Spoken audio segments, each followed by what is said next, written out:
In June 2022, 9 kilometers or 5.5 miles of track was added to Britain's railway network. It didn't connect any new stations or infrastructure and provided no additional benefit. A few weeks later, it was gone. What happened? I'll read that again.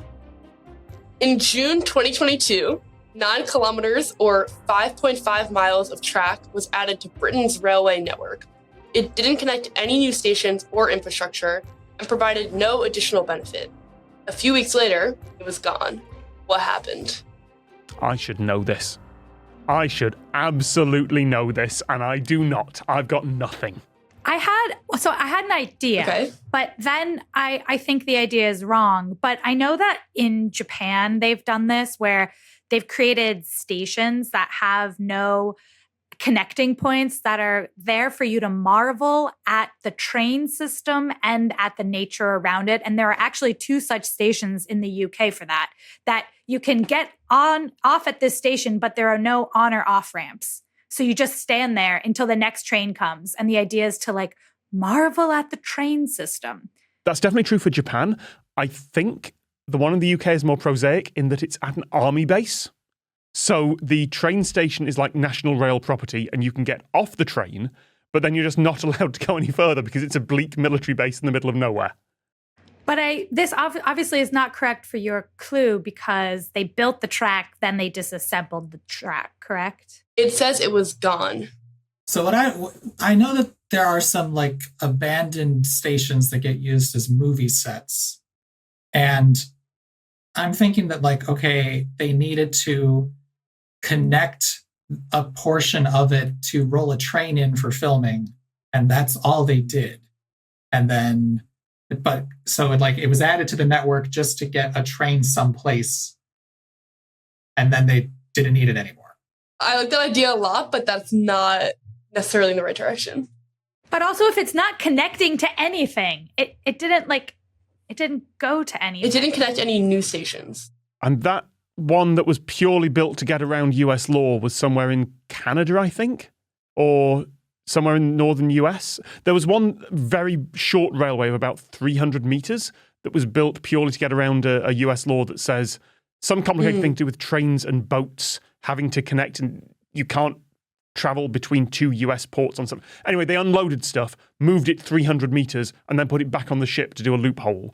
But that can't be this because it's 9 kilometers and it's in the UK. And I'm just annoyed I don't know this because it feels like something I should have filmed.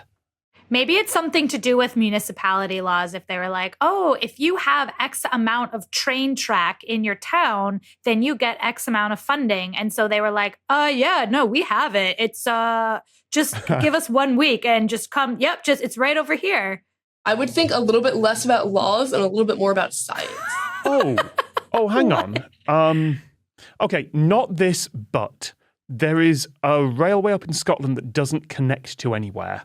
It just goes from the beach for several kilometres inland in a straight line, and it's for cable and pipe laying ships. They can just build a section of pipe, put it on the railway, move it along, put it on the railway, move it along, put it on the railway, move it along, and then at the end, when it's all connected up, a ship can just connect at the end and drag the whole thing out to shore in one go.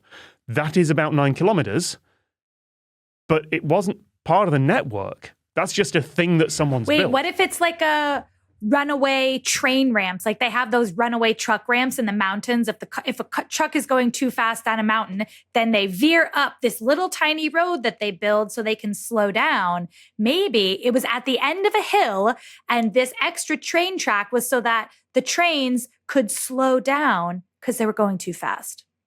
Okay, well, another interesting thing to think about is that it didn't cost. No. I like the idea, but no. We don't do yes ands on this show. This isn't Game Changer. You're just no, not that. I do like the idea, though. I didn't know that was a thing. Okay, it did not cost the network rail any amount of money. Okay, here's an off-the-wall idea, which I'm sure, I hope it's not. I doubt this is the case, but okay. Did they have 2 adjacent tracks and the gauge was correct so that the 2 inner tracks could become a 3rd track? And they were using this weird middle section for some reason? No, but that's really smart. Oh, but it could be It could be something that was kind of not a part of the network or anything, and it just kind of got added under like British Rail's network for a while just before it was destroyed. You said it was gone afterwards, right? It wasn't destroyed, though. It was Okay. gone. The word gone is kind of important. Maybe the tracks were made out of mud. They were mud tracks, like animal tracks. We're thinking tracks. I like the idea of thinking about like non-traditional ways that tracks are there. You said like science. Yeah, you said science experiment or The something? tracks were made out of something that disintegrated when it rained. And they were gone because it rained. And they were actually made out of flour. This is like something to do with developing the ballast or the stuff that the rails go in to hold them there. It was like testing different materials. Packing peanuts. Yeah, or some sort of a test track for testing a new technology or technique. They didn't necessarily test something new, but something just happened. Oh, hang on. This is June 2022, Yes. middle of summer. Oh, that's when it was a heat wave. They melted. The tracks melted. Or it was an old train track in a valley that had been flooded for a dam or something like that, and the water level got low enough to reveal the tracks? That was really smart, Tom, but you were more on track with the heat thing. Ah, okay. There's something with the heat.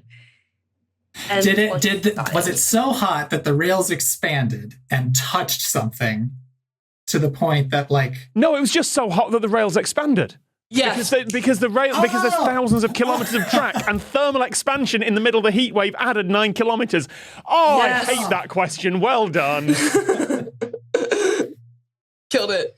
Okay, yeah. So basically during the height of the heat wave in the UK, the temperatures had risen so much that the track rails were expanding significantly.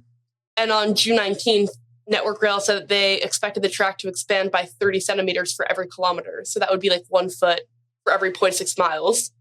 And since they have 30,000 kilometers of tracks, that added 9 kilometers to the question. okay. Figure. So now I want to know, do trains have an odometer or something like that? So they could actually tell, okay, today we've gone 30 feet longer than we normally go. They don't, but I found out that modern electric trains have a electric meter. Like, it's not like a domestic one, but it used to be that the power companies would just calculate how many track miles each one ran and just figured, yeah, they probably cost about that much. And now modern electric trains actually have a meter on them to see how much power they've been using. So I guess in theory, That's cool. you could work it out from that, but I feel like there's so many confounding factors. Yeah, so it's wild that because of the heat wave, the Network Rail system expanded by 9 kilometers, but then when the temperature went back down, it went back to its normal length.